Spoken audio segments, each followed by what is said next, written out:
할렐루야. 아멘. 예, 특별한 스쿨에 초대해 주셔서 감사드립니다. 이 시간에 함께 공부할 제목은 성경에 근거한 한민족의 기원입니다. 교재 받으셨죠? 네. 네.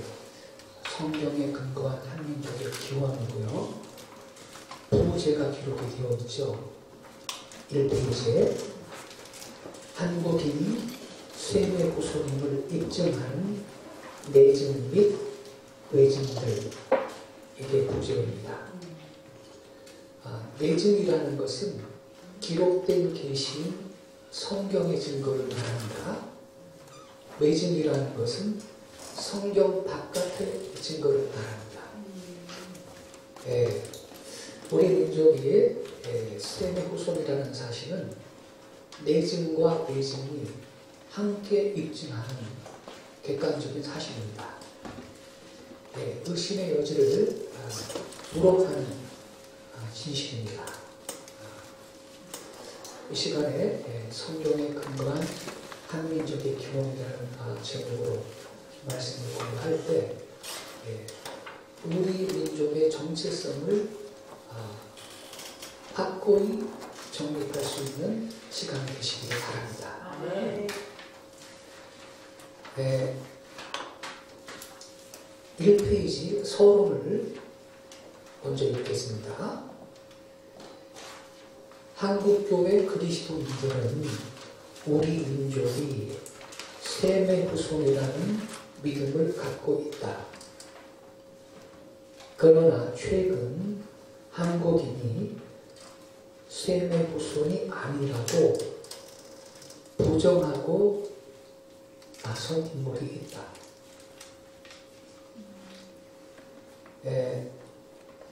이분은 한국인이 셈의 후손이 아니고 야벳의 후손이라 이렇게 획기적인 주장을 하고 계세요.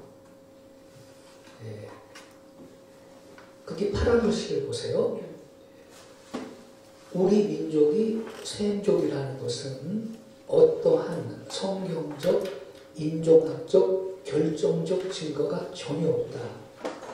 이렇게 이분이 말을 하면서 그 밑에 줄에 보면요, 한민족이 셈족이라는 증거가 없지만 그저 아시아인 이스라엘 민족이 셈족이요, 한때 페르시아 제국을 이루었던 오늘날 이란의 조상인 엘람족이 셈족이요, 지금의 이라크 땅의 주민이었던 대제국 아수르의 주인공도 셈족이므로 막연히 심정적으로 같은 아시아 민족인 우리 민족도 셈족일 것이다.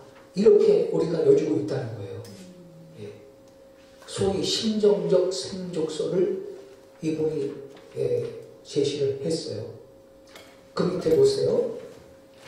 그의 주장이 옳다면 이제까지 한국교회 성도들은 엄청난 착각 속에 빠져 있었다는 뜻이 됩니다. 과연 그럴까?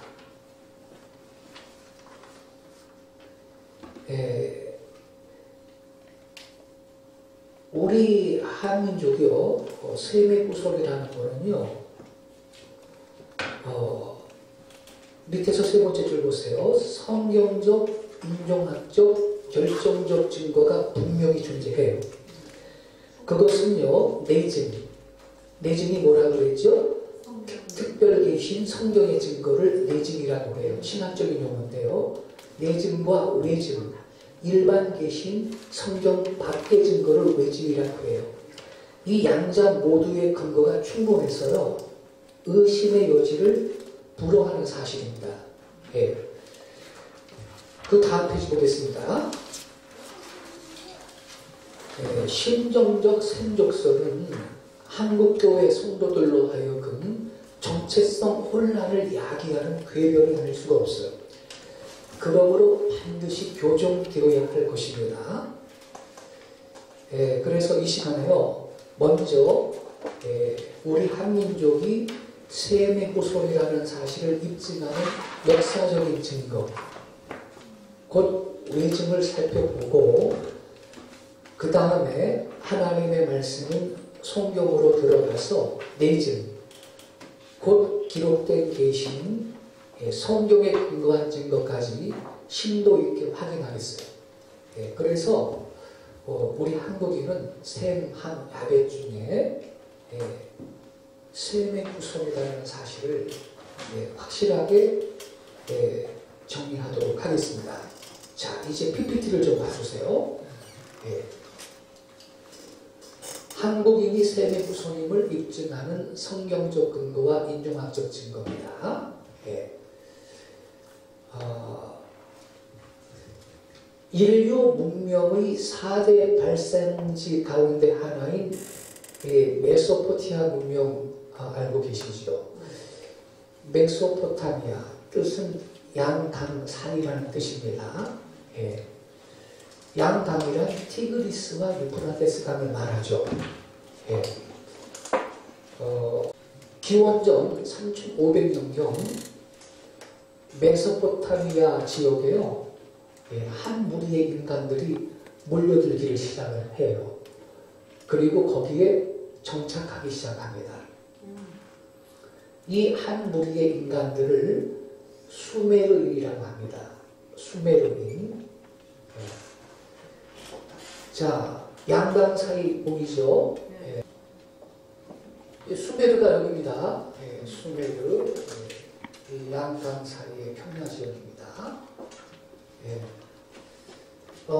수메르인들은요, 티그리스와 유프라테스 강이 흐르는 메소포타미아의 평야에 정착하면서 최초의 문명을 이루고 합니다.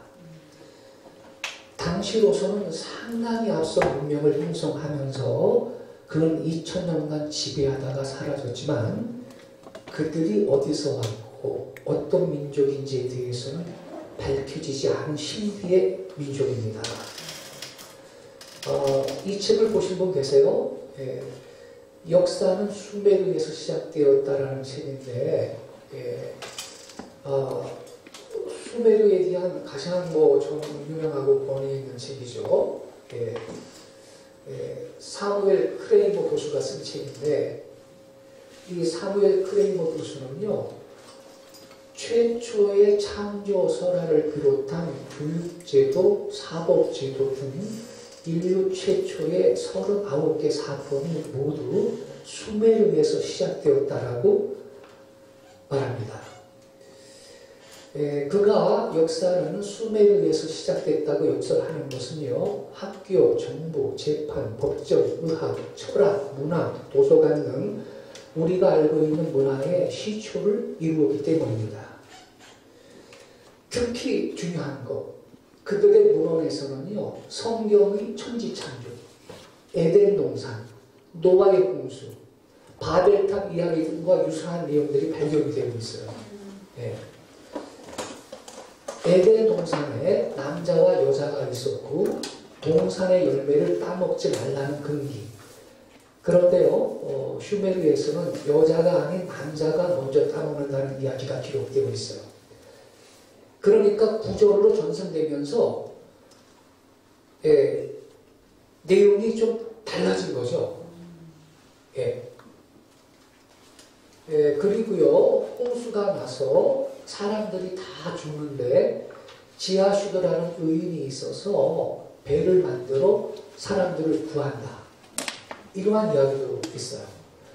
구약 성경과 유사한 내용이 놀랍게도 수메르의 토판 속에 그대로 기록되어 있습니다.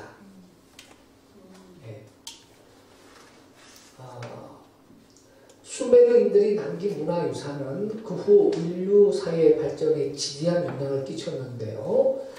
그러면 이들이 도대체 어디서 있다가 메소포타미아 지역으로 이주했을까? 지금까지도 해결되지 않는 문제로 남겨져 있는 이 수메르인들의 유래 문제를 수메르 프로블렘, 수메르 문제거리라고 할 정도입니다. 본론으로 들어갑니다. 수메르의 기원은 성경의 셈이에요. 수메르인들은 자신들을 블랙-헤디드 피플, 검은 머리의 사람들이라고 불렀어요. 그리고 자신들이 사는 땅을 수메르라고 불렀거든요. 수메르인이라는 말은 이렇게 해서 나온 거예요. 예. 그러면 수메르는 무슨 뜻이고 이 말의 어원이 뭐냐라는 거죠. 예. 뭐 어떤 사람은요, 우리 한국 그 제약사학자들 가운데 수메르의 어원은 우리말 소머리다. 그렇게 또 말하는 사람이 있어요. 소머리. 뭐 그 하느님께 제사할 때 소머리를 바쳤다. 예. 거기에서 유래한 거다 그러는데 그거는 너무 비약한 거고요. 네. 수메르의 어원은 성경의 쉐입니다. 쉐. 자세하게 보겠어요. 네. 잘 보세요. 수메르인은 탈락자음이라고 부르는 것을 가지고 있었어요. 탈락자음. 탈락자음은 무슨 뭐냐? 어말에서는 생략되거나 발음되지 않는 자음이에요. 예. 따라서 수메르어에서 신을 뜻하는 딩기르는 이 R이 발음이 안 돼요. 딩기로 발음되었어요. 예. 이 R 자음은 서령 문자로 기록되긴 했지만 발음되지 않았습니다. 이게 탈락자음이에요. 이런 걸 탈락자음이라고 해요. 예. 수메르라는 말은 서령 문자 문헌에서는 수가 아니고 슈입니다. 슈메르라는 형태를 취하고 있습니다. 이 낱말이 성경에 나오는 쉐이라는 이름과 유사하다는 점을 주목해야 합니다. 원래 우리 한글 성경에 셈 이렇게 되어 있지만 히브리어 성경의 발음은 쉐입니다. 쉐. 예. 이 쉐이 수메르라는 지명의 기원이 된 거예요. 그 근거를 자세히 살펴보겠어요. 첫째, 히브리어의 모음 N은 서령 문자의 모음 우에 해당하는 경우가 많아요. 예, 애가 서령 문자의 모음 우에 해당하는 경우가 많은데 이름을 뜻하는 히브리어 낱말 쉔도 쉔이라는 것은 명성, 이름 이런 의미를 갖고 있거든요. 예. 예, 이름을 뜻하는 히브리어 낱말 쉔도 그런 경우예요. 이것은 아카드어의 애가 우예요. 쉔에 해당합니다. 애가 우하고 같아요. 예, 쉔에 해당해요. 따라서 수메르어의 슈메르는 히브리어에서 쉐메르가 됩니다. 예, 우가 애니까 예, 쉐메르가 돼요. 그리고 끝장 르는요, 생략할 수 있는 자음으로서 발음되지 않아요. 따라서 슈메르가 히브리어에서는 뒤에 그 르가 발음이 안 되니까 쉐무로 발음이 됩니다. 예, 쉐무로 발음된다는 피할 수 없는 결론에 이르게 되죠. 그러니까 슈메르인들은요, 자기들이 선조로 기억하고 있던 노아의 아들 쉔의 이름을 따서 자기들의 거주지를 수메르라고 불렀던 거예요. 여기까지 정리되셨죠? 예.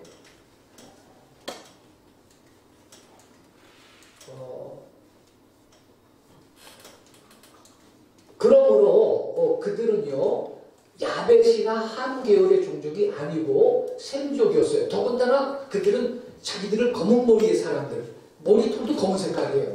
근데 그 백인종은 야벳의 후손이잖아요. 머리가 검지 않잖아요. 예. 그러니까 야벳이나 함 계열 종족이 아니고 셈족이었고요. 셈족이었는데 슈메르의 어원이 성경의 셈이기 때문입니다. 예.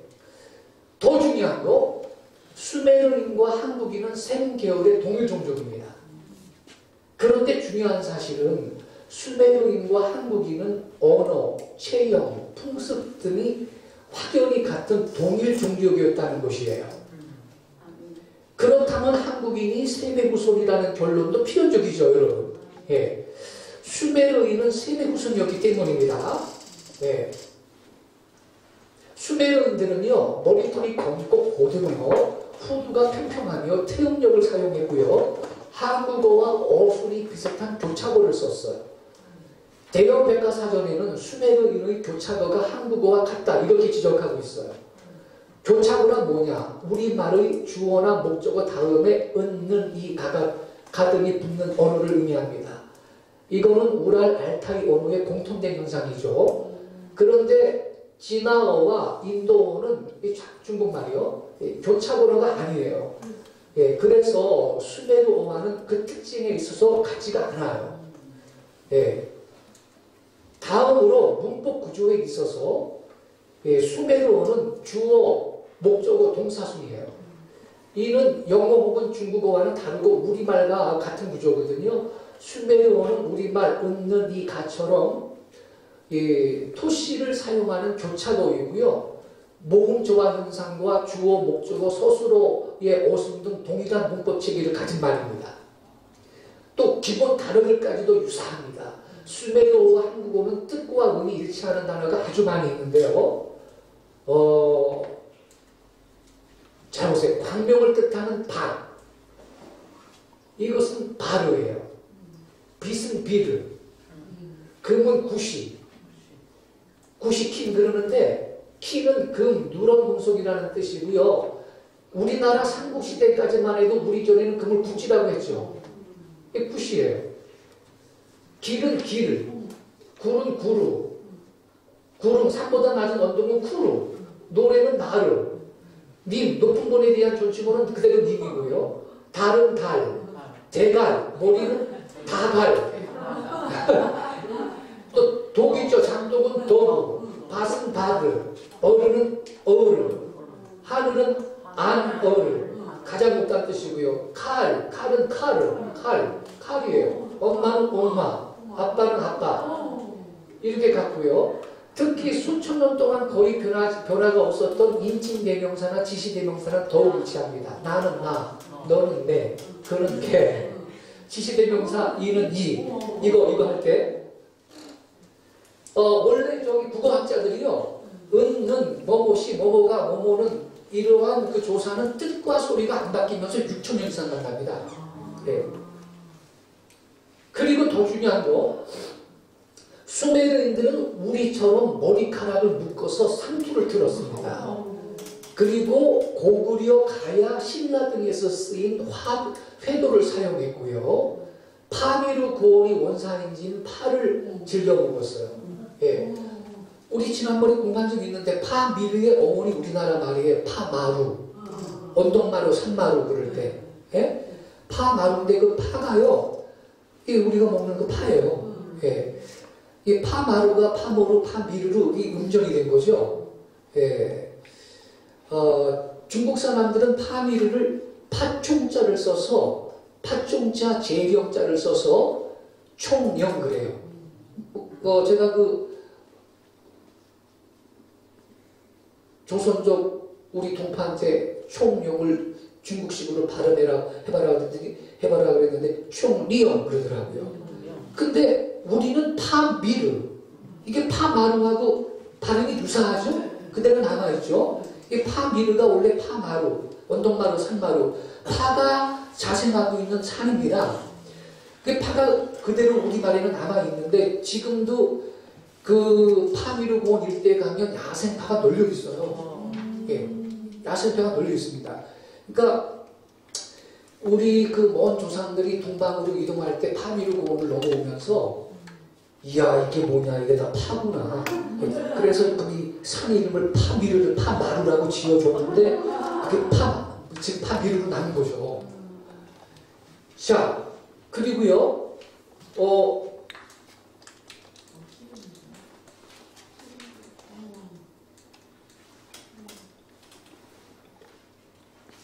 그리고 중요한 거, 게다가 우리와 똑같은 형태 씨름을 했어요. 요거거든요.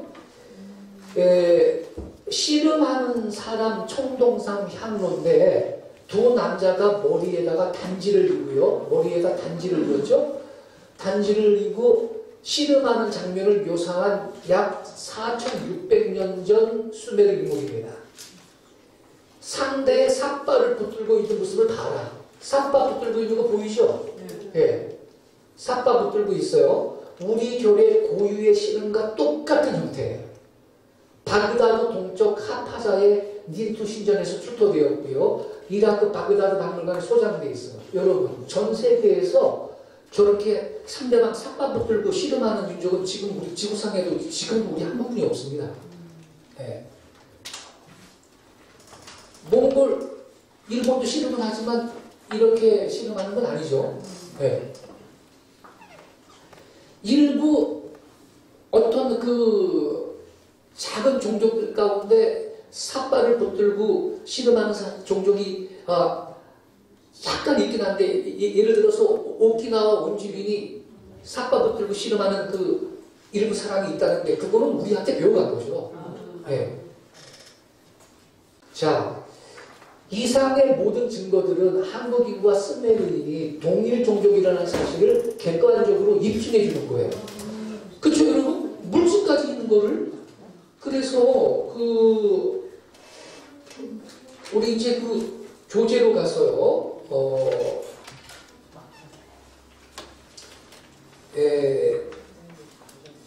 7페이지 세 번째 그 단락 보세요.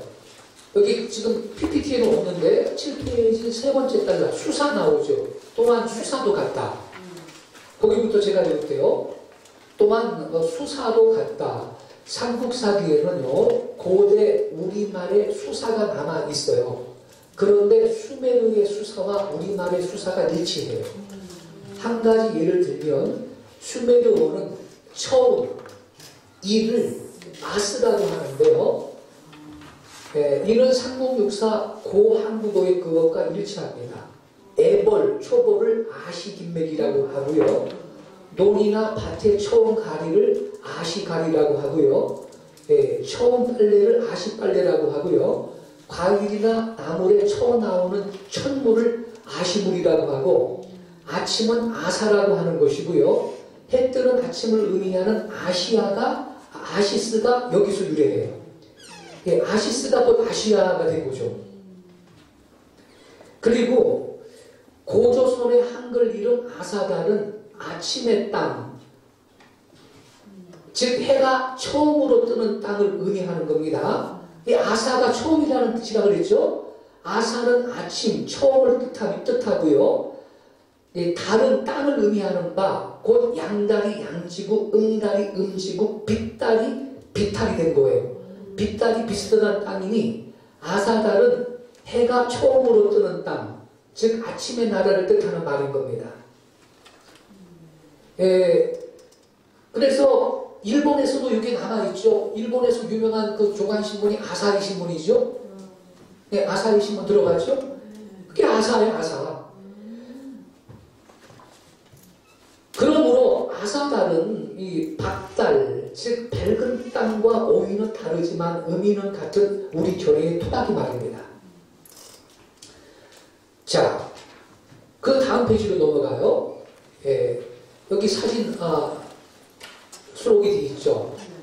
여러분이 이 사진을 직접 확인하려면요, 그 가운데 빨간 글씨, 이 사진 자료는 2005년 출판된 휴머니스트에서 번역 출간한, 우리나라에서 번역 출간을 또 했어요. 길가메시 서사시 107페이지에서도 확인할 수 있습니다. 아직도 이 책은 절판은 안 됐을 거예요. 그런데 밑에 보면 고구려 각저층 벽화 보이죠? 이 서역인과 고구려인이 씨름하는 모습을 그린 각저층 벽화인데 상대방 삿바 붙들고 있죠? 그런데 이 그림을 잘 보세요. 왼쪽 선수는 코가 크죠? 국제 씨름대회가 있었던 거예요. 고구려에서. 왼쪽에 지팡이 들고 있는 사람은 당연히 심판이죠. 야, 그때 벌써 국제 씨름대회 있었어요. 서역인이에요. 코 큰 사람 보세요. 코 큰 사람이. 자. 그래서, 여기 보세요. 이제 자막으로. 이 모든 것은, 자, 슈메르가 어머니 쉐미라고 그랬죠. 슈메르가 어머니 쉐미고, 슈메르인이 셈족인데, 근데 우리 민족은 그 슈메르인하고 언어도 풍습도 체형도 다 똑같다. 그러면 결론이 뭐예요? 우리도 누구의 우선? 셈의 우선이라는 얘기죠. 아멘이시죠, 여러분? 네. 객관적인 거예요. 피할 수 없는 결론입니다. 피할 수 없는 결론. 자, 그래서 9페이지로 가봐요. 이 모든 역사적 증거들은 한국인과 수메르인이 셈 계열의 동일 종족이라는 사실을 여실히 입증해 주는 것이다. 왜? 수메르인은 셈의 후손인데 한민족과 수메르는 언어도 체형도 풍습 등이 확연히 같기 때문입니다. 예. 앞서 지적했듯이 쉔이 슈메르라는 지명의 규원이에요. 그런즉 수메르인은 셈족이었어요. 그런데 한국인과 수메르인은 같은 종족이에요. 그렇다면 이건 뭘 의미하나? 한국인 역시 누구의 후손이요? 셈의 후손이라는 뜻이 되는 겁니다. 이건 회피할 수 없는 객관적인 결론이 뭐예요? 예. 이렇게 한국인이 셈족이라는 것은 성경적, 인종학적, 결정적 증거가 분명히 있다. 그러므로 우리 민족이 셈족이라는 것은 어떠한 성경적, 인종학적, 결정적 증거가 전혀 없다는 아무개 교수님의 주장은 완전히 틀렸어요. 예. 우리 한국인은 셈의 후손입니다. 예. 셈족 중에서도 셈의 셋째 아들 아르막셋의 손자인 에벨의 둘째 아들 욕단의 후손이 한국인이에요. 예. 셈의 현손 욕단에 관해서는 이 교재 뒤에서 자세히 우리가 살펴보겠습니다. 자, 밑에서 7번째 줄 수메르어 학자 강신택 박사의 교훈, 여기를 보겠습니다. 강신택 박사님은 인류 최초의 문자인 수메르어 전문학자입니다. 그가 저술한 수메르어에 대한 책이 미국 명문인 하버드, 예일, 버클리 대학 등에서 성서 언어학 교재로 쓰이고 있어요. 그만큼 강 박사는 권위 있는 수메르어 학자입니다. 그 다음 페이지. 강신택 박사는 한민족과 수메르인은 뿌리가 같다고 주장하는 분이에요. 아래 기사는 신앙월간지 창평안에서 발췌한 것으로 강 박사의 강의와 인터뷰 내용을 정리한 거예요. 한민족과 수메르인이 동일 종족이라는 강신택 박사의 주장이 자세히 기록되어 있는데 참고할 만한 가치가 있습니다. 자, 거기 제가 인용을 해봤어요. 아브라함이 떠나자 수메르는 급속히 쇠퇴해요. 저는 아브라함이 태어난 연대를 기원전 2166년으로 추정합니다. 아브라함의 시대는 수메르인들이 세운 여러 왕국 중 제3 우루 제국 시대입니다. 수메르 역사상 가장 강력했던 시대죠. 그런데 아브라함이 우루를 떠나 하란을 거쳐 가나안으로 옮겨간 뒤 수메르 문명은 급속히 쇠퇴하기 시작합니다. 저는 하나님이 미리 아브라함을 빼내신 것이라고 믿어요. 아브라함이 살던 그 갈대아 우르가 그 수메르죠. 그 땅이거든요. 아시죠, 여러분? 아브라함이 우르를 떠나 중간에 들른 하란은 아람어를 쓰던 곳입니다. 그리고 최종 정착한 가나안에는 가나안 언어가 있었죠. 그런데 히브리어는 수메르어의 아람어 10%, 가나안어 10% 정도의 영향이 섞여서 만들어진 언어입니다. 그리고 히브리어에도 수메르어의 흔적이 좀 남았죠. 창세기는 40% 이상이 수메르어라고 할 수 있을 정도로 수메르어의 자치가 강력합니다. 그 밑에 한민족과 수메르인은 한 뿌리다. 이걸 이렇게 주장하고 있어요. 아브라함은 수메르인이니까 검은 머리였을 거예요. 지금의 이스라엘 사람들도 검은 머리가 많아요. 우리가 성지순례 가면 유대인들이 금발 유대인들도 보이는데 그것은 백인들하고 혼혈이 된 거고 원래 유대인들은 검은 머리예요. 아까 하던 한민족과 수메르 얘기를 계속 할까요?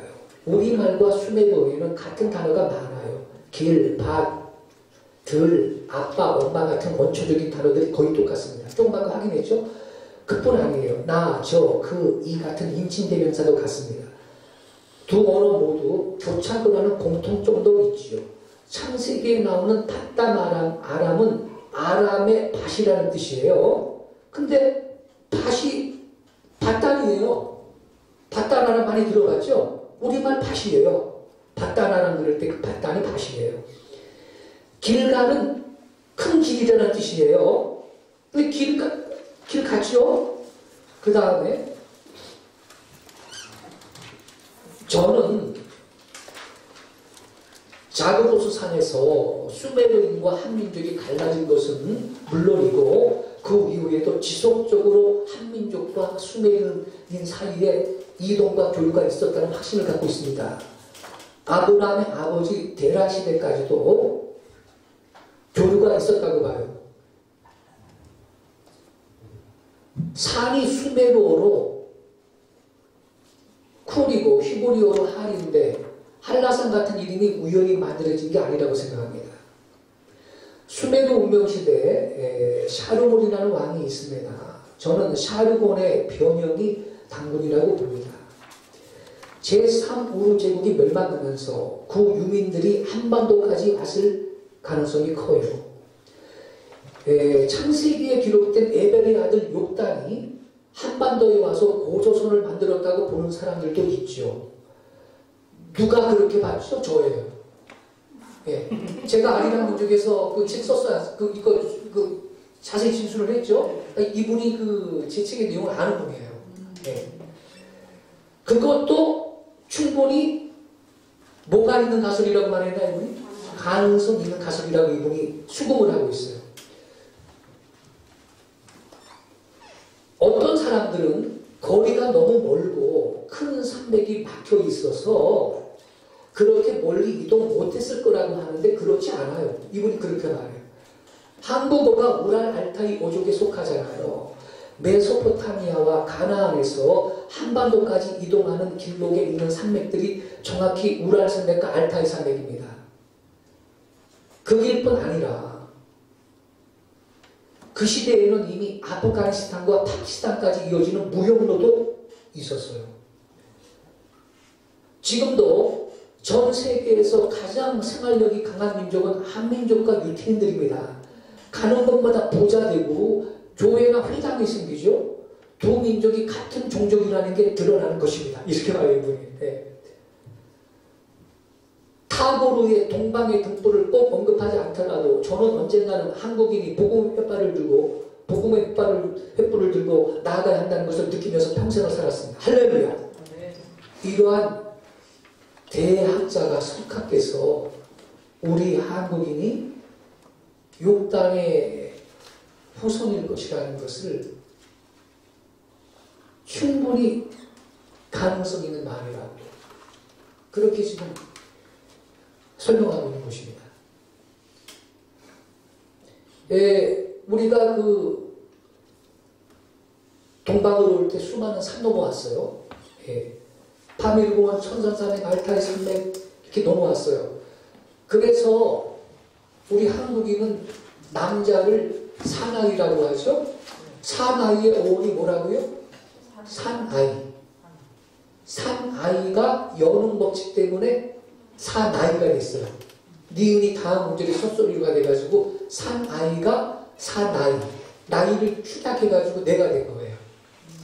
왜 사나이의 어원이 산아이입니까? 우리 조상이 노아 홍수 이후에 동방으로 올 때 어디 넘어왔다고요?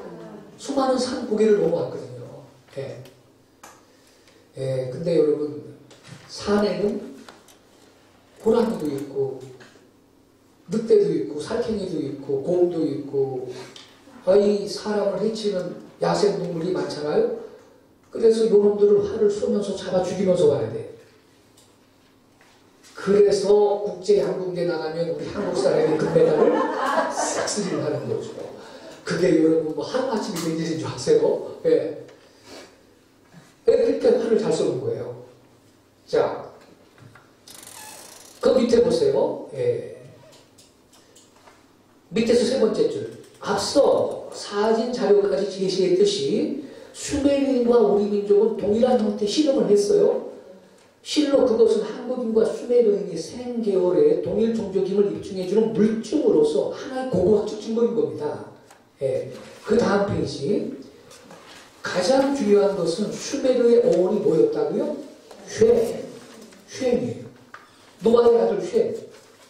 그런즉 수메르인은 셈 계열의 종족이었음이 분명해요. 그렇다면 한국인 역시 셈족이라는 것은 피할 수 없는 결론이다. 왜? 한국인과 수메르인은 언어도 체형도 풍습 등이 확연히 같은 동일 종족이었기 때문이다.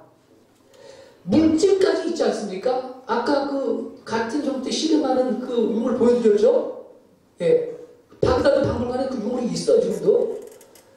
이처럼 우리 교회가 셈족이라는 것은 성경적, 인종학적, 결정적 증거가 엄연히 존재해요. 예, 외증이 존재하고 있다 이 말이죠. 자, 그러면 이제는 성경으로 들어가서 내증을 확인해봐. 한국인이 셈의 후손임을 입증하는 이 성경상의 증거도 확인해보자는 거예요. 예. 자, 그러면 이 차관으로 좀 가보겠습니다. 한국인은 셈의 현손 욕단의 후손입니다.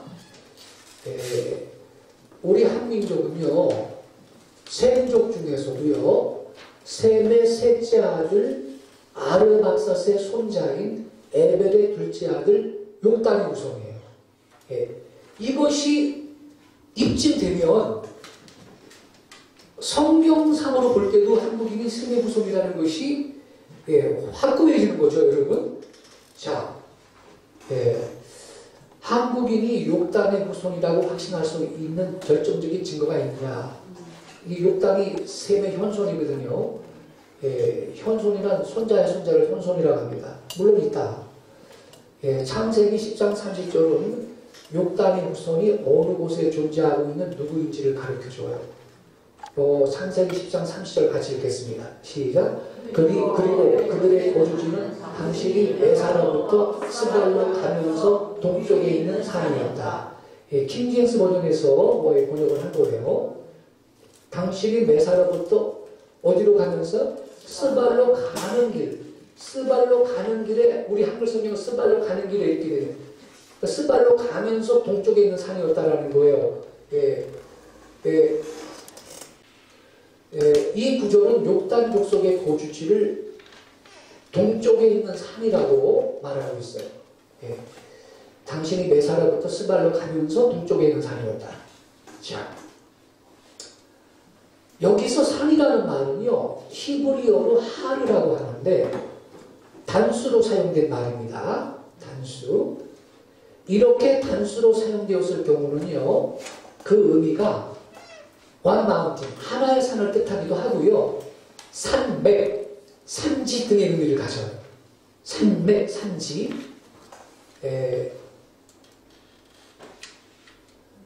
그리고요, 그 동편 산은요, 히브리어로 하케뎀에서 변형되었어요. 이 케뎀이라는 말은 오리엔트, 동양 또는 태평양과 맞닿는 아시아 동쪽 가장자리를 뜻하는 거예요. 사전상의 의미가 케뎀의 어원은 가장자리이고요. 지리학적 의미로는 태양이 떠오르는 쪽에 있는 아시아의 해변 지역들을 언급하는 말입니다. 그래서 이것은 모든 욕단의 후손이 동양에 거주하고 있다는 걸 의미하는 겁니다. 자, 이게 케뎀이에요. 케뎀. 케뎀인데 사전의 의미를 좀 보겠는데, 이게 유명한 스트롱그 원어 사전입니다. 케뎀을 보면요, 케데마라고 되어 있죠. 케데마에서 나온 말인데, 더 프론트라고 되어 있고, 오버 플레이스, 장소인데 어떤 장면이야. 여기 전쪽으로, 여기 맨 끝에, 여기 이스트라고 보이죠? 전쪽으로 동쪽, 완전히 동쪽이라는 거예요. 앞쪽 부분. 동쪽인데도 동쪽에서 계속 앞부분. 동쪽인데도 동쪽에서 가장 앞쪽 부분이에요. 정리가 되셨습니까? 예, 그런 의미예요. 이 케뎀이라는 말이. 예, 그래서 우리 교재로 좀 가보겠는데,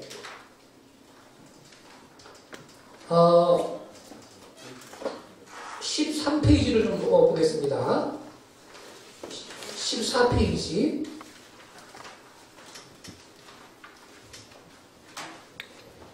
14페이지 첫 번째 줄.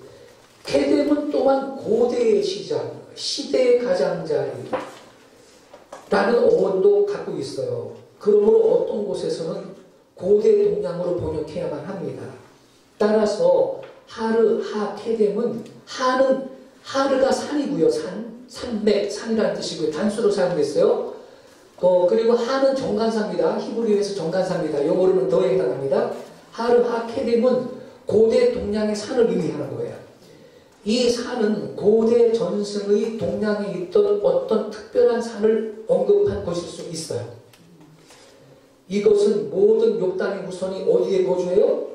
동양에 거주함을 의미하는 거예요. 그런데 여러분 주의해야 돼요. 그렇다고 동양 전체가 욕단 족속의 거주지이냐? 그건 아니라는 거죠. 히브리어 케뎀은 지금 우리 사전을 확인해 봤죠? 동쪽에서 가장 앞에 동쪽, 완전히 완전한 동쪽, 그런 의미를 갖고 있다고 그랬죠? 그래서 아시아 전체를 욕단의 후손의 영토라고 해석하면 안 됩니다, 여러분. 욕단의 후손은 동방의 가장 동쪽 지역에 거주하고 있다고 히브리어 케뎀은 우리한테 가르쳐주고 있다는 거예요. 케뎀은 앞에 있다를 의미하는 동사 카담에서 파생된 명사입니다. 예. 그런데 케뎀은 앞을 뜻합니다. 앞을 뜻해요. 예. 명사 케뎀은요. 앞에 있다를 의미하는 동사는 발음이 카담이고 그 카담에서 파생된 명사가 케뎀인데 그러니까 케뎀은 뜻이 앞을 의미해요. 앞을 의미하는데 근데 왜 그게 동쪽이냐? 이걸 알아야 될 거 아니에요. 히브리인들은 방향을 결정할 때는요. 해 뜨는 쪽을 바라보는 관습이 있었으므로 동쪽은 앞쪽이 되고요. 태양이 떠오르는 곳이 기준이 된 거예요. 서쪽은 뒤쪽이 되고요. 북쪽은 왼쪽이 되고요.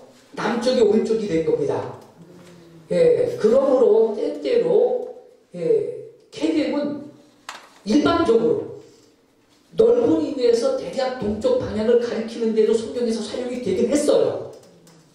하지만 케뎀은 단순히 앞이 아니라 사전적인 의미는 가장 앞쪽 부분을 의미하는 거예요. 여기 스트롱 오너 사전도 여기 맨 위에 있습니다만 가장 앞쪽 부분을 의미해요. 히브리인들의 앞은 어느 쪽이라고 했죠? 동쪽.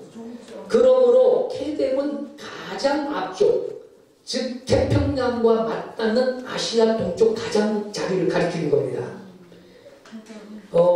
히브리어 케뎀은 두 가지 의미를 가지고 있습니다. 시간적으로 보면 장소적인 의미만이 아니고요. 시간적인 의미도 있어요. 시간적으로 보면 옛날에, 태고에라는 뜻이고요.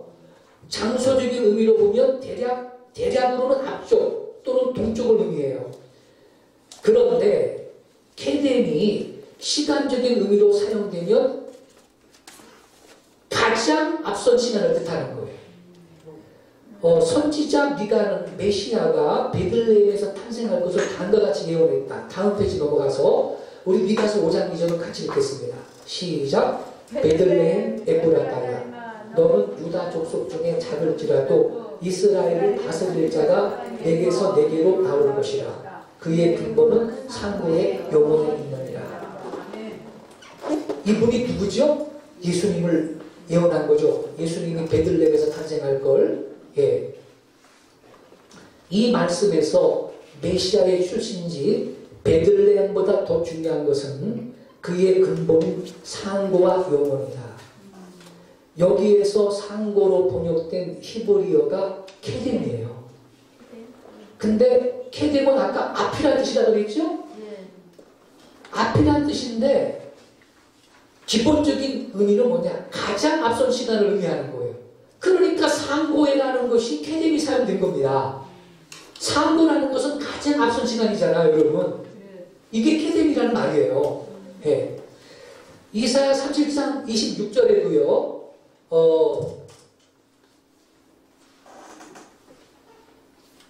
같은 의미의 말씀이 있어요.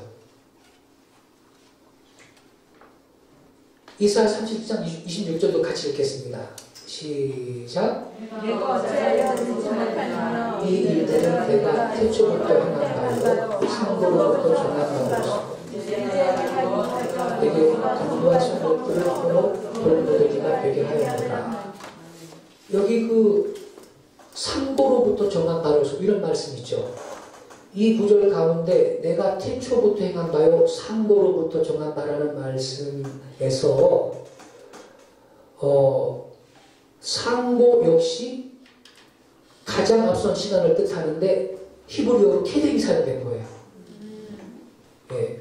그래서 케뎀이라는 말이 앞이라는 뜻이에요. 그런데 이게 시간적인 의미로 쓰였을 때는 앞선 시간이지만 가장 앞선 시간을 의미한다 이 말이에요. 그러면 똑같아요. 장소적인 의미로 사용될 때 케뎀은 동쪽을 의미하지만 동쪽에서도 어디 동쪽이에요? 가장 앞에 동쪽이에요. 정리되십니까? 그러니까 태양이 떠오르는 이 아시아의 해변 지역들 그쪽을 의미하는 것이 되는 거죠. 그러니까 우리 한반도 쪽이에요. 할렐루야. 네. 자, 그래서 밑에서 그 두 번째 단락 보겠습니다. 케뎀이 동쪽이라는 장소적 의미로 사용될 때도 마찬가지가 가장 앞에 동쪽을 가리킨다. 가장 앞에 동쪽은 어딘가? 당연히 해가 드는 쪽에 있는 아시아의 해변 지역이죠. 즉 태평양과 맞닿는 아시아 동쪽 가장자리가 케뎀입니다. 물론 앞에서도 제가 잠깐 언급했습니다만 때때로 케뎀은 대략적인 의미에서 동쪽 방향을 가리키는데 성경에서 사용되긴 했어요. 그러나 케뎀은 어원이 가장자리로서 지리학적 의미로는 태양이 떠오르는 쪽에 있는 아시아의 해변 지역을 언급하는 것이다.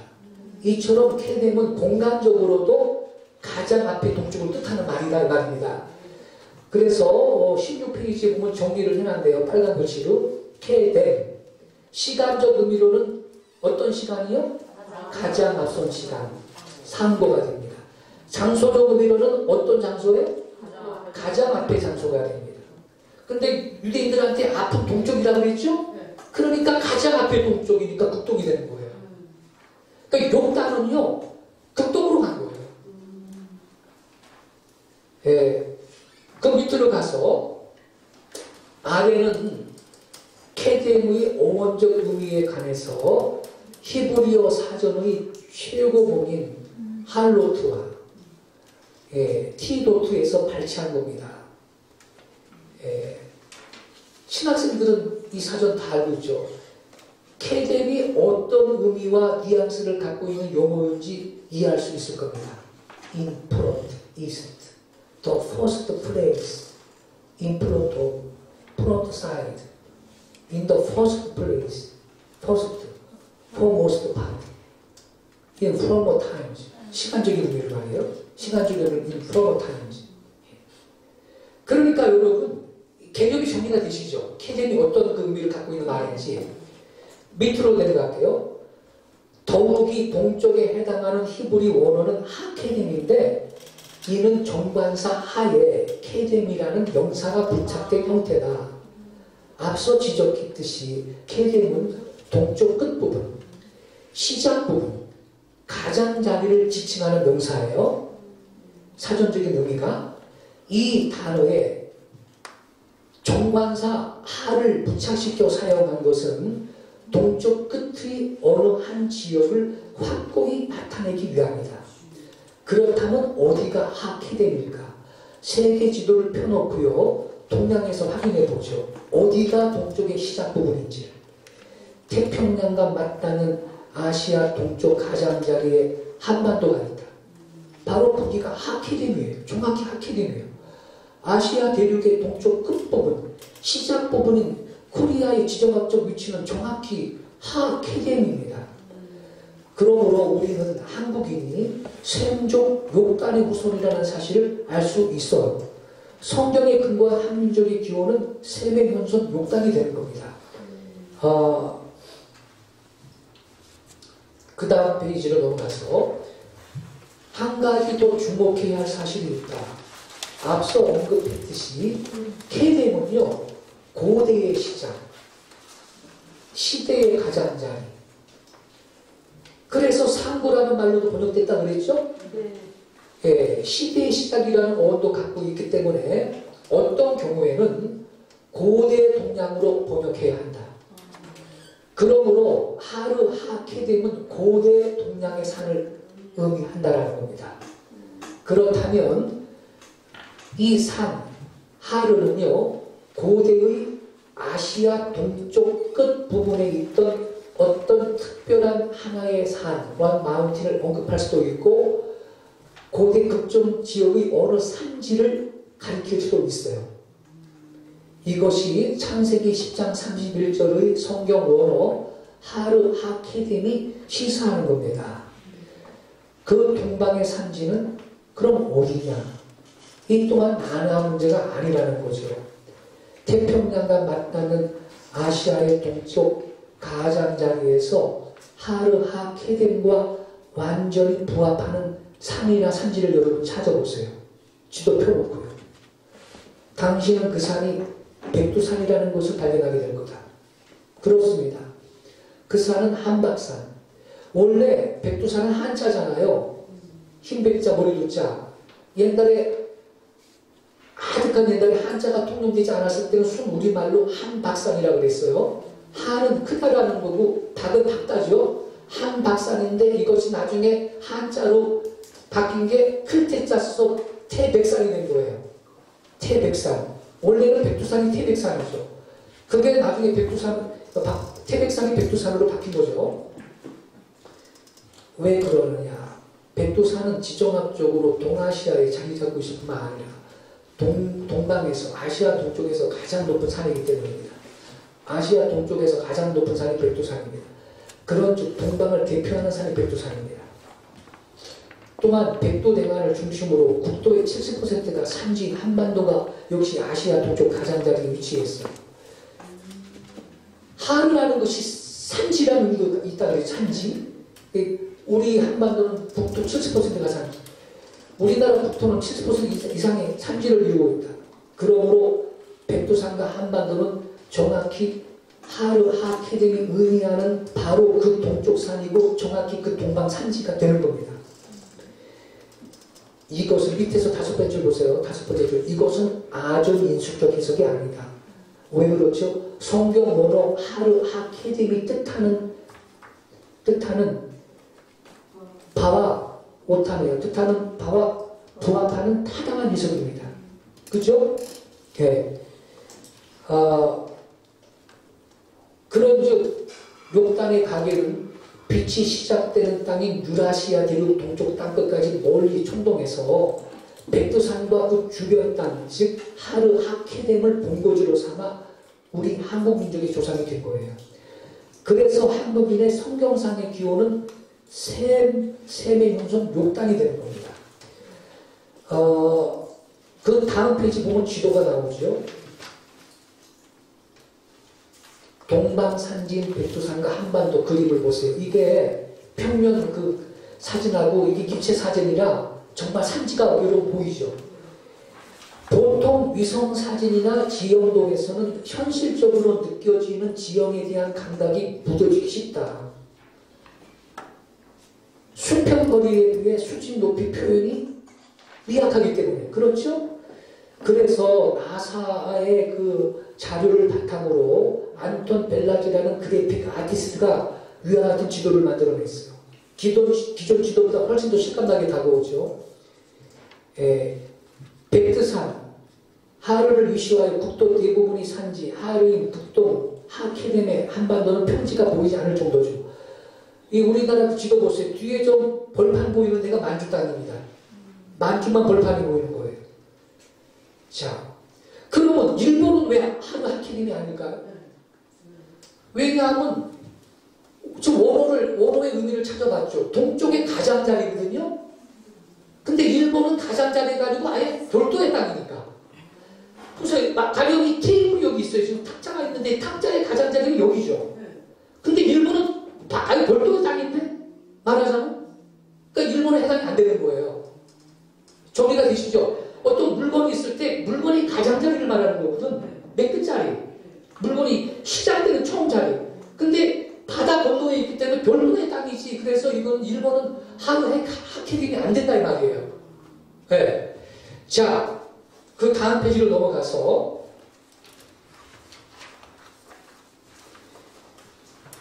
성경 원어 하루 하케딘의 사전적인 뜻에 의거한 객관적인 사실이기 때문이다.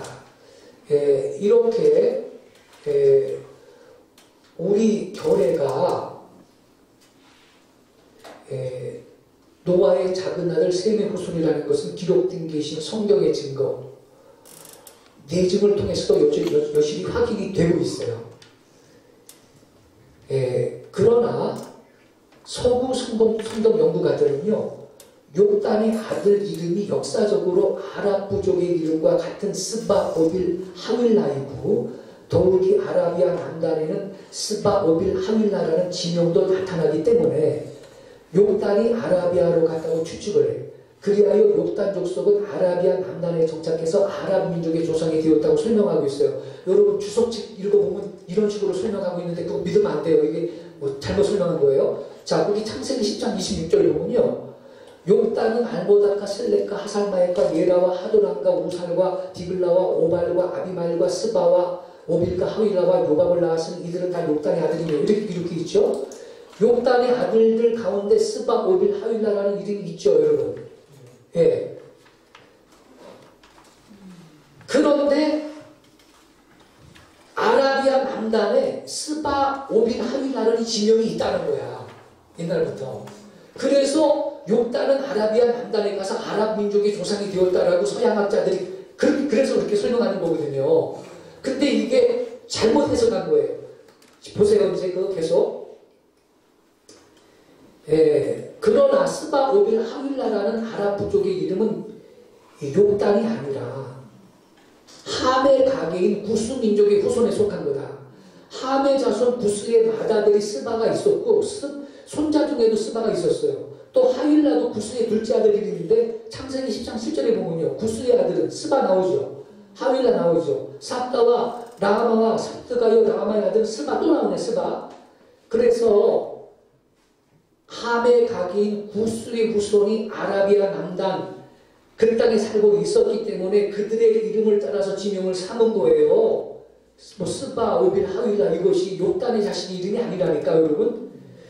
오빌도 스바와 하윌라 부근의 홍해 안에 있는 금산지로 알려진 곳으로서 솔로몬 왕을 방문했던 스바 여왕의 토지 지역이었습니다. 따라서 그것도 역시 한계통에 구스 민족이 살고 있었으니 분명해요. 그러므로 스바, 오빌, 하윌라라는 지명 때문에 욕단의 후손이 아랍 부족의 조상이 되었다는 서구 주석가들의 기존의 이론은 단견 이건 난센스예요. 여러분이 주석책을 보면 대부분의 주석책이 서양학자들이 욕단은 아라비아 남단에 가서 아랍 부족 조상이 되었다 이렇게 설명하는데 그래도 서양학자들 가운데 똑똑한 학자들이 있어요. 그런 분들은 그러한 이론이 잘못됐다고 지적을 해. 그래서 20페이지 맨 위에 보면요. 그런 분이 대표적인 분이 누구냐면 현재 트리니티, 현직입니다. 현직 트리니티 칼리지의 구약학 교수인 고든 레난 박사님인데 이분은요. 창세기 10장 30절을 해석하면서 욕단의 영토가 아라비아 남부에 위치한다는 대다수 서구 주석가들의 견해는 추측이라고 해요. 추측에 불과한 거고 확실한 게 아니다라고 지적하고 있어요. 거기 파란 글씨 보세요. 그들이는 앞 구절에 논의된 욕단의 아들들 모두를 가리킨다. 불행하게도 이 구절은 대단히 모호하다. 메사와 스발과 동편사는 모두 명확하게 확인할 수 없다. 스발은 아라비아 남부의 차파르라는 해안 도시일 수 있지만 서로 다른 첫머리의 치차름 때문에 이 지하는 의심스럽다. 대부분의 주석가들은 메사는 욕단족의 서쪽 경계를, 스바는 동쪽 경계를 나타내며 그 영토는 아라비아 남단에 위치한다고 뭐하지만 추측하지만 추측이라는 거야. 확신한 거라고 했어요? 확신하지 않다. 추측에 불과한 거다라고 이 고두내남 박사가 제대로 설명을 하고 있는 거예요. 그렇다. 욕단의 가게가 아라비아 남단에 정착해 아랍 부족의 조상이 되었다는 이론은 추측일 뿐이고 불확실한 거예요. 무엇보다 그것은 케뎀의 사전적 의미를 완전히 무시한 그릇된 해석이에요. 자, 여기 질문을 제가 했죠. 아라비아 남단을 케뎀이라고 할 수 있나요, 여러분? 아까 사전 우리 확인해 봤죠. 아라비아 남단이 어떻게 동쪽 끝이 됩니까? 사전의 의미를 보더라도. 그래서 여기 지금 이 20페이지 맨 밑에 케뎀이라는 곳을 제대로 제가 표시해놨죠, 여러분? 예, 아시아의 동쪽 끝이에요. 동쪽이 시작되는 부분 여기에요. 이 지도에 표시하는 이 부분이 케뎀인 거예요. 예, 자, 다음 페이지로 넘어가겠어요. 대홍수 세배현손 욕단은 광명의 본원지를 찾아 동방의 땅끝 케뎀으로 천동했습니다. 왜 광명의 본원지를 향해 왔느냐? 우리 민족의 성경상의 조상인 욕단은요, 하나님을 공경해. 하나님을 공경하는데, 여러분, 성경에 보면 하나님은 빛 가운데 계시는 빛의 근원이신 하나님이시죠? 근데 우리 조상, 그 성경상의 조상 욕단은 하나님을 공경하는데, 그 하나님은 빛 가운데 계시는 빛의 근원이신 하나님이야. 그래서 우리 조상 욕단은 빛이 시작되는 땅을 찾아가고 싶어. 이해되십니까? 그래서 광명의 본원지를 찾아가겠다고 아침에 뜨는 해를 따라 동방으로 이동하다가 동방 땅끝까지, 케뎀까지 온 거예요. 예. 그래서 여기 칠판 없죠? 그래서 우리 민족을, 그래가지고 우리 민족을 맨 처음에 무슨 민족이라고 하냐면 박달민족이라고 그랬어요. 박달민족. 아까 우리 여기 교재에서 봤죠? 달은 무슨 의미라고? 달은 땅. 양달은 양지, 음달은 음지, 빛달은 빛달. 비슷한 땅. 근데 우리 민족이 사는 땅은 밝은 땅이라 박달. 그래서 우리 민족이 박달 민족이야. 밝은 땅에 사는 민족인데, 이 박달결에 할 때 박달을 후대에 한자가 통용될 때 이두식으로 바꿔 표기한 게 배달이 된 거예요. 그래서 배달 민족이 된 거예요. 그러니까 여러분, 배달 민족을 여러분이 읽을 때 무슨 우리 민족은 배달의 민족, 족발 배달, 피자 배달, 짜장면 배달, 이걸 생각하면 안 돼. 이건 그렇게 먹는 거 생각하면 안 돼요. 얼마나 배달 민족이 고상하고 거룩한 말인데 밝은 땅에 사는 결이라 이 말이에요. 우리 민족이 왜 밝은 땅에 사는 민족이 됐다고? 누구를 공경했기 때문에? 하나님을 공경했기 때문에. 하나님 그분이 빛 가운데 계시는 빛의 근원이신 하나님이에요. 근데 우리 조상은요, 그래서 빛이 시작되는 땅을 찾아가고 싶어. 거기에서 살고 싶은 거야. 밝고 환한 땅에. 그래서 케뎀까지 온 거예요. 히브리어로 케뎀, 동쪽 땅끝까지 온 거예요. 밝고 환한 걸 좋아해서. 그래서 우리 민족은 옷도 밝고 환한 흰 옷을 입고 산 거야. 백이민족. 이게 우리 민족의 정체성이에요. 그러니까 우리 민족이 왜 백이민족이 된 이유 알겠죠? 우리 이웃나라 일본이요, 중국도, 만주족도, 몽골도 흰 옷 안 입었어요. 왜 우리만 유별나게 흰 옷 입고 살았죠? 하나님을 공경했기 때문에. 뭐 이게 우리 민족의 이 정체성을 이걸 알아야 되는데 모른다고. 한국인들이 10명이면요, 한두 사람 이걸 알까? 우리 민족은 정체성을 잃어버린 거예요. 네. 그러니까 여러분, 우리 민족은 박달결입니다. 밝은 땅에 사는 민족. 밝고 하나님을 좋아해요. 예. 그죠? 보름달이 뜨는 것도 좋아하고, 그런데 서양 사람들은요, 보름달을 보면요, 드라큘라가 나와. 이 사람들이 이상한 걸 상담해요. 예. 이 서양 귀신 나오는 영화 보세요. 대부분 보름달 뜰 때 나와. 예. 우리랑 이 사상이 달라요. 예. 거기에서 왜 그 무서운 귀신이 나와야 돼요? 바로 하나님을 좋아해요, 우리는요. 예. 자, 그래서 여기 이 21페이지 메뉴줄을 다시 봐요. 대홍수, 세미, 혼성, 욕단, 족속은 광명의 보르디를 찾아 동방의 땅 그 케뎀으로 천동했다. 그리하여 동방에서 가장 높은 산인 백두산과 구 주변 땅 곧 하 케뎀에 정착했죠. 그리하여 우리 박달 민족의 조상이 되었다. 그러므로 고대부터 욕단의 영토는 동방의 땅끝 아시아에 존재하는 겁니다. 깨닫기 바랍니다. 그 밑으로 가서 한편 구글 검색창에 이 욕단을 치면요, 조크탄이라고 되어 있는지, 조크탄 영어로는요, 요걸 치면 케뎀을요 전 동양을 상징할 수도 있다는 논리를 펴면서 아까 그랬죠. 대략적으로 동쪽을 의미하기도 해요.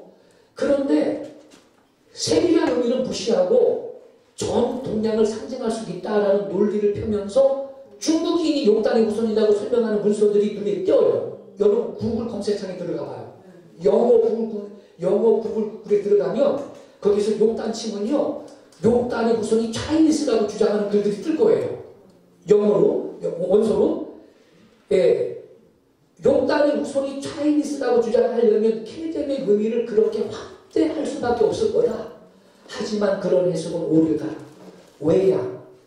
중국인은 셈 계열의 종족이 아니기 때문이에요. 진화족은요, 셈의 후손이 아니라 함의 후손입니다. 여러분 중국인들이 아시아에 산다고 다 셈의 후손 아닙니다.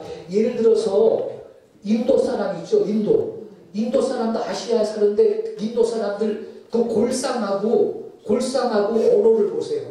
우선 골상을 보면 유럽 사람처럼 생겼죠. 그리고 언어도 인도 유럽어족이라는 말 하잖아요.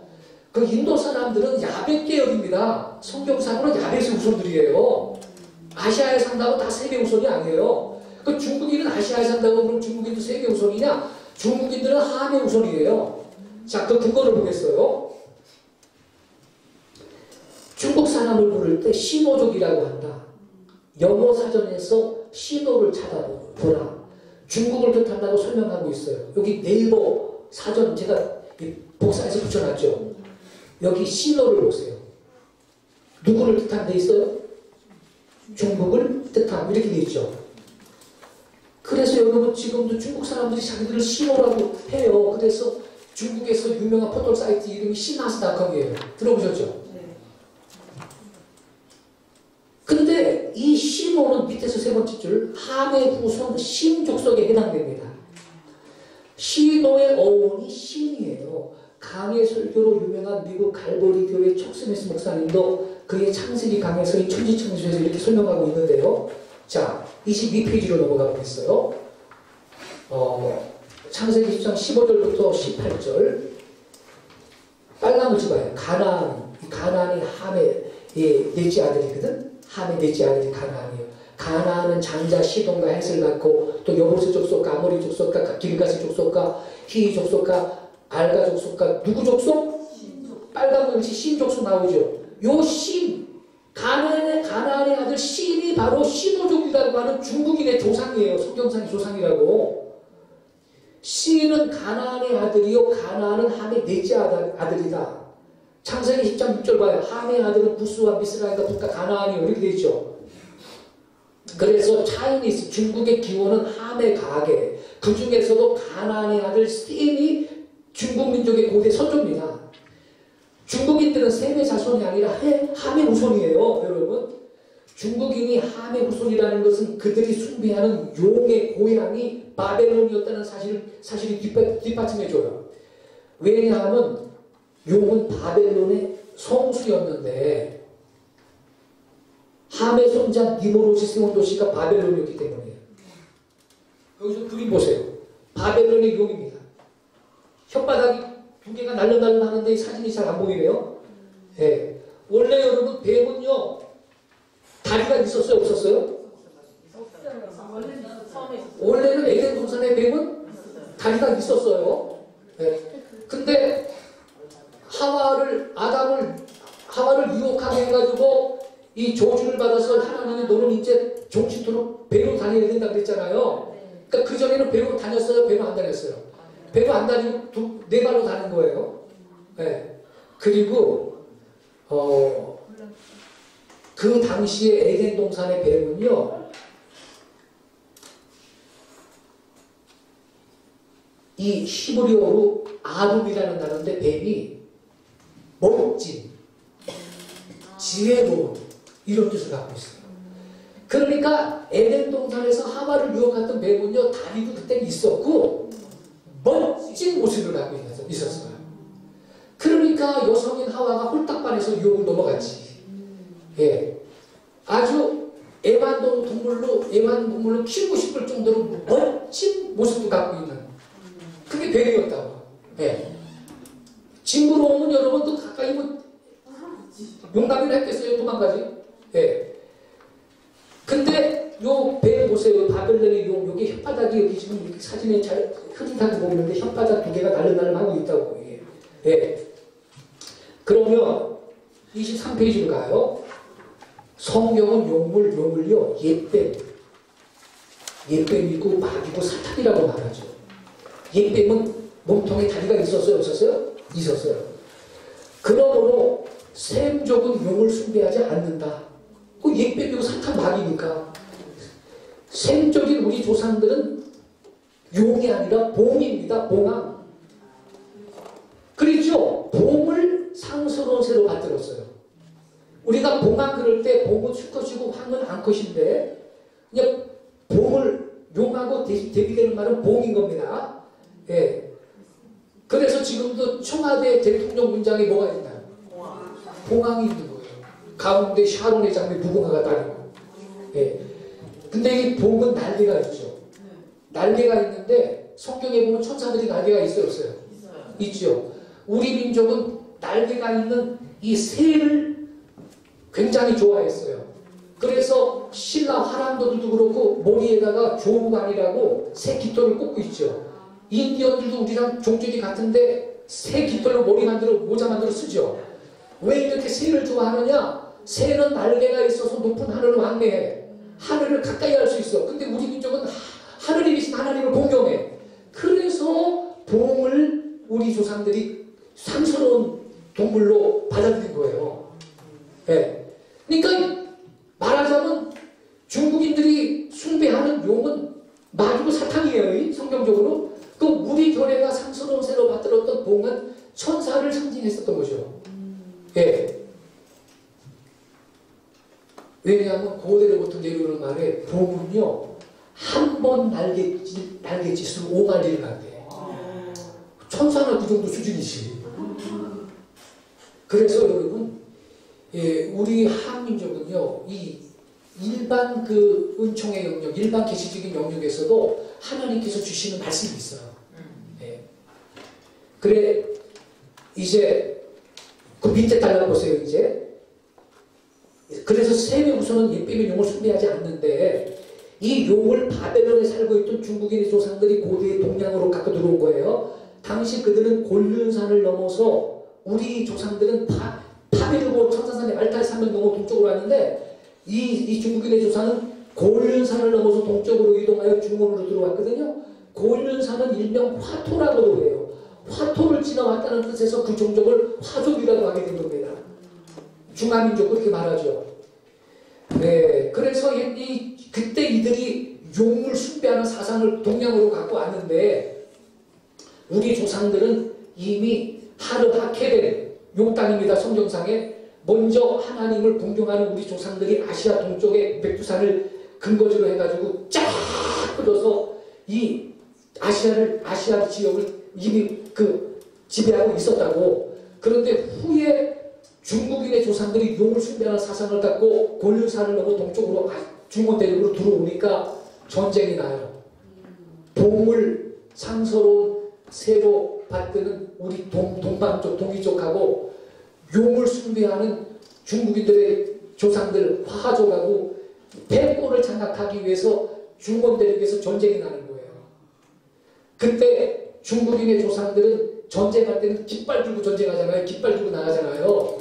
중국인의 조상들은 용이 그려진 깃발을 들고 나갑니다. 그걸 용도등이라고 해요.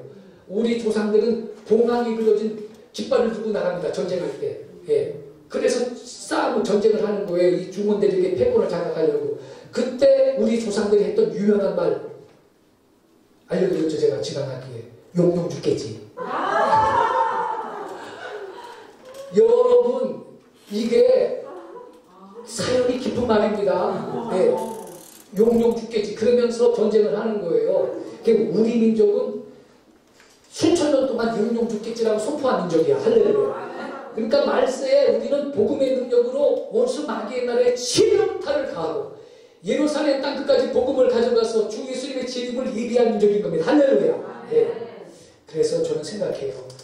아마 이 마귀라는 놈이 꿈을 꾼다면 악몽도 있잖아. 꿈에는 마귀라는 놈이 사탄마귀가 악몽을 꾼다면 우리 한국 사람 꿈일 거라 생각합니다. 할렐루야. 네.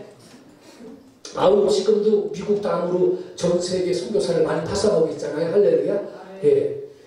자, 그 밑으로 내려가겠어요. 중국인들이 하미 후손이라는 사실은 우물의 여지가 없다. 그들이 세네 후손이면 용을 숭배했겠어요, 안 했겠어요? 당연히 안 하지. 하나님은 성경에 세네 하나님 그랬는데 생적이 어떻게 옛백 마귀 용을 숭배합니까? 그렇게 생겼잖아요. 여러분 보세요. 꾸불. 아유, 생긴 것도 징그럽게 생겼잖아요. 예. 옛백이요, 옛백. 함족 가나안의 아들 신족속이 바로 신호족이라고 일컫는 중국인들인 겁니다. 여러분 잘 들으세요. 그래서 지금 있죠. 지난 역사는요. 용이 복을 눌렀어. 원래 그 중원대륙 태반이 동이족 땅이었거든요. 근데 이 용을 숭배하는 이 차이나 쪽에 동방족이 밀려가지고서는 지금 간신히 한반도로 쪼그라들어서 살고 있거든 지금 우리가. 근데 여러분 예수님 재림하시기 전에 이렇게 상황이 역전됩니다.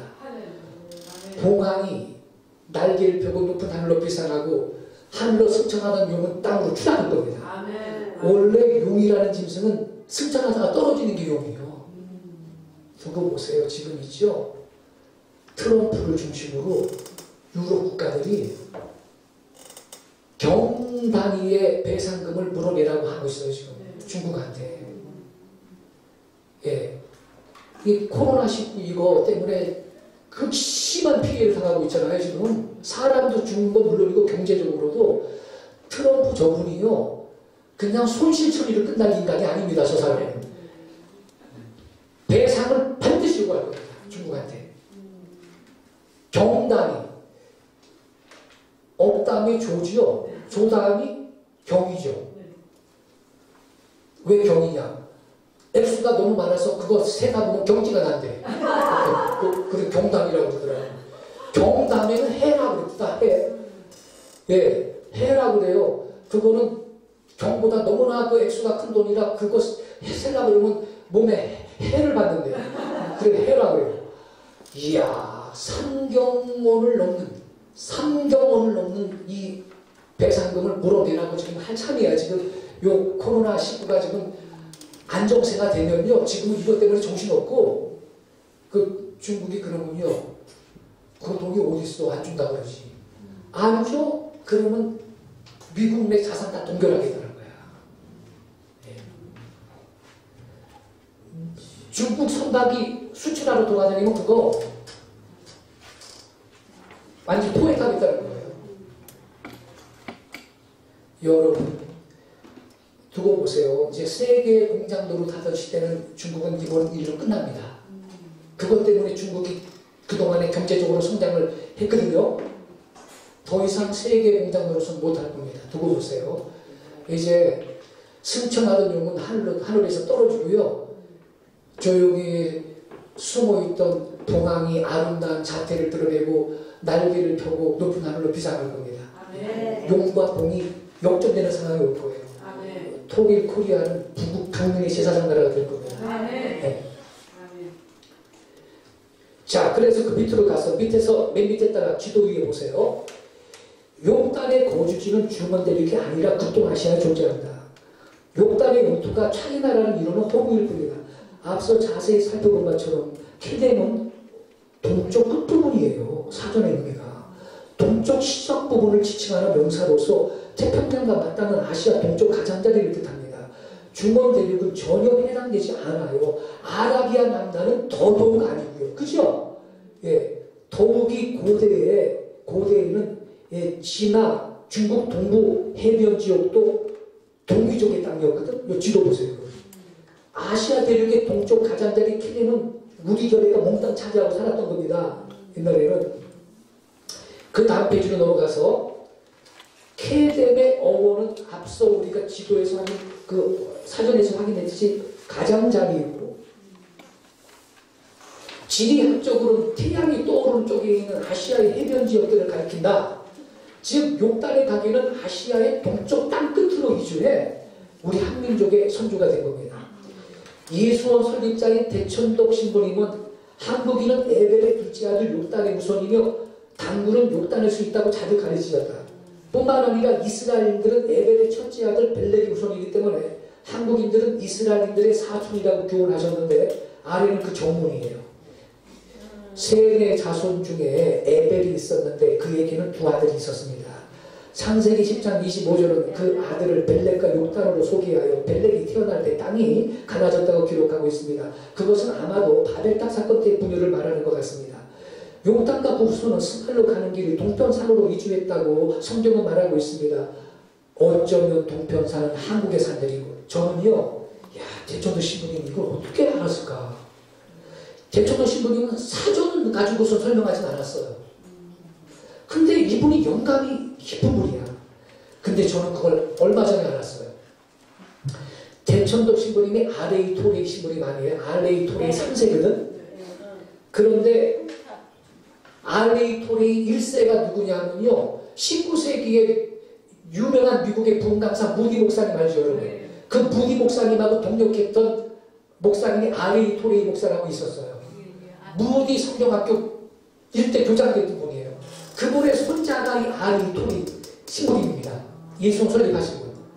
근데 그 할아버지인 알레이 토레이 목사님이 이 손자이분 성공의 신부님인데 원래는 그 할아버지가 중국의 선교사로 있었는데 중국의 선교사로 있을 때 황실의 도서관에 들어가가지고 우리 민족의 기원에 대해서 기가 막힌 책을 봤대요.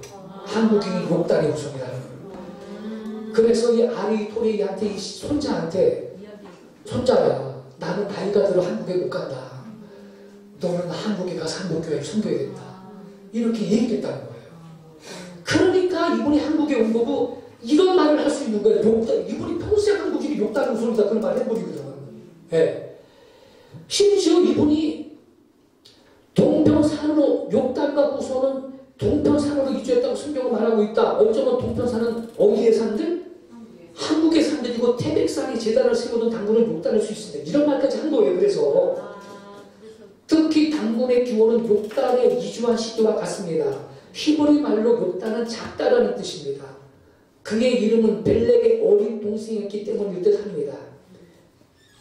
벨렉의 후손을 살펴보면 아브라함이 그 후손이며 성경의 나머지 부분은 그 후손들 그리고 가장 중요한 인물인 예수님을 다루고 있습니다. 욕단의 후손인 한국인들은 이스라엘인들의 사촌입니다. 이렇게 말했어요. 예. 그 다음 페이지 가봐요. 정확한 해석이다. 한국인과 유대인은 한 조상 에벨로부터 분리된 형제 족속이에요. 그러므로 한국인이 이스라엘인들의 사촌인 것은 지당한 사실이다. 많은 사람들이 한국인과 유대인은 쌍둥이처럼 닮았다고 말하죠. 왜 그럴까? 한국인과 유대인 두 민족은 한 아비 에벨로부터 분리된 형제 족속이기 때문입니다. 그러니 닮을 수밖에 없지 않겠는가? 그것은 당연한 현상이다. 아마도 에벨의 두 아들 벨렉과 욕단은 야곱과에서처럼 쌍둥이였을 가능성도 있어요. 자, 그래서 여기 족보 보세요. 여기 셈이 엘라마스로 아르박사로 나라 5아들 낳고 셋째 아들 아르박사의 손자가 에벨이죠. 에벨이 첫째 아들 벨렉을 낳는데 벨렉의 후손에서 아브라함이 나오면서 이스라엘 백성이 탄생한 거야. 욕단은 동방 땅끝 들어갔어. 그래서 우리 코리아 한민족의 조상이 된 겁니다. 할렐루야. 예. 이상 상세히 살펴보면 본 바처럼 우리 교회가 셈의 후손이라는 것은 부정할 수 없는 객관적 사실이다. 그것을 입증하는 결정적 증거들이 내증과 외증으로서 공히 존재하기 때문에 한국인이 셈족이라는 사실은 추측이 아니에요. 성경적 근거뿐만 아니라 고고학적 증거까지도 존재해요. 그러므로 조한복의 목사가 한국인이 셈의 후손이라는 것을 부정하기 위해 들고 나온 비판한 신종적 셈족수는 일고의 가치도 없는 자의적 주장인 겁니다. 한국교회 성도들은 그런 기만적인 교설에 속지 않기를 바랍니다. 자, 26페이지에 보겠어요. 한국인은 야벳이나 함의 후손이 아니에요. 오면이 셈의 후손. 셈의 후손 중에서도 셈의 셋째 아들 아르박스의 손자 에벨의 둘째 아들 욕단의 후손이다. 셈의 현손 욕단이 성경에 근거한 한국인의 직계조상인 겁니다. 그러니 우리 한국인은 유대인과 더불어서 세 민족을 대표하는 민족이에요. 예. 그래서 하나님은 마지막 때 한국 백성을 이스라엘이 못다한 인류 구원의 대업을 완수할 백성으로 열방의 복음을 증가하는 민족으로 우리 민족을 쓰시는 걸 믿으시기 바랍니다. 예. 자, 이제 시간 됐고요. 이 교재는요 10월 3일 개천절을 맞이해서 출간될 이 우리 민족의 정체성과 관련된 책이 있어요. 예, 아리랑 민족을 대신할 책인데 거기에 들어갈 이 원고의 일부를 여러분한테 먼저 지금 나눠드릴 거예요. 예, 그 책이 잘 수단될 수 있도록 그 책을 하나님이 사용해 주도록 기도해 주시길 부탁드리겠습니다. 기도하겠습니다. 아버지 하나님, 우리 한국인들은 민족적인 정체성을 상실했습니다.